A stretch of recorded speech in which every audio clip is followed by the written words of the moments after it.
মিনাশ শাইতানির রাজিম। বিসমিল্লাহির রহমানির রহিম। মন্ত্রা একজাক যোগ্যদের সমন্বয়ে আজকের আন্তর্জাতিক টেনিস ট্রফি উপলক্ষে আয়োজিত আজকের এই আলোচনা সভার সম্মানিত সভাপতি সাহেব, উপস্থিত আছেন এলাকার মুরিদিয়ান, সাংবাদিক বৃন্দ, শ্রোতমণ্ডলী, আসসালামু আলাইকুম।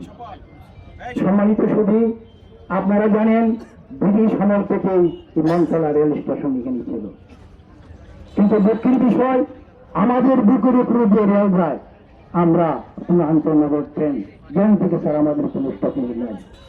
এর থেকে আর কি দুঃখ হতে পারে? এর চেয়ে আর কোনো দুঃখ হতে পারে না। আপনারা জানেন, আমি অনেক সময় বলি মাধবপুরের পরেই মন্ত্রণা একটা উল্লেখযোগ্য স্থান। এখানে বিভিন্ন প্রতিষ্ঠান রয়েছে, বাজারে বিশিষ্ট ব্যবসায়ী রয়েছে, শিক্ষিত এরিয়া, কিন্তু দুঃখের বিষয় হলো একটা আন্তনগর জ্ঞান থেকে ছাড়ার জন্য ট্রেন নেই। একটা কথা আছে, শিশু না কাঁদলে মায়ও তার বুকের দুধ দেয় না। কাঁদতে হবে, কিন্তু কাঁদার মতন কাঁদতে হবে। আমি আজকে যুবকদের ধন্যবাদ জানাই, কারণ তারা একটা উদ্যোগ গ্রহণ করেছে। আমি এখানে যারা মুরব্বিয়ান আছেন, আমি একটি গতি তাদেরকে বলছি, এখানে কোনো কমিটি নাই, এখানে কোনো সভাপতি নাই, এখানে কোনো সেক্রেটারি নাই, এখানে কোনো চেয়ার নাই, সবাই সভাপতি, সবাই সেক্রেটারি, সবাই চেয়ার। কি বলেন আপনারা?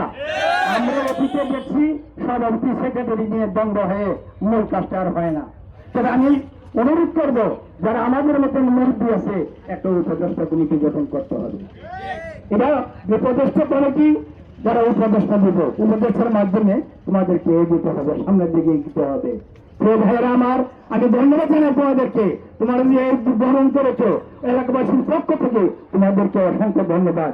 কিন্তু আরো দুঃখের বিষয় হলো, যুবকরা অনেকের কাছে মাইকিং করছে, অনেকের কাছে গেছে, অনেকে দাওয়াত করছে, কিন্তু আরো মানুষ হওয়ার প্রয়োজন ছিল।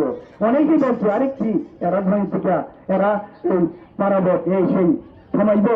আরে ভাই, তামানি না তামানি অন্য বিষয়, কিন্তু সহযোগিতা করতেন। এই জন্য সবাইকে সহযোগিতা করতে হবে। পরবর্তী যে কোনো কর্মসূচি আসলে আমরা সবাইকে সহযোগিতা করব। আর যেহেতু এরা ছাত্র মানুষ, হ্যাঁ, উপদেষ্টা কমিটির মাধ্যমে কিছু একটা ফান্ডের দরকার আছে।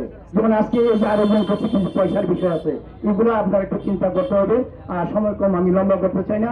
সবাইকে আবারও অনেকে ধন্যবাদ জানাই। আমি আমার সংক্ষিপ্ত বক্তব্য এখানে শেষ করছি। আল্লাহ হাফেজ। আসসালামু আলাইকুম রহমতুল্লাহ।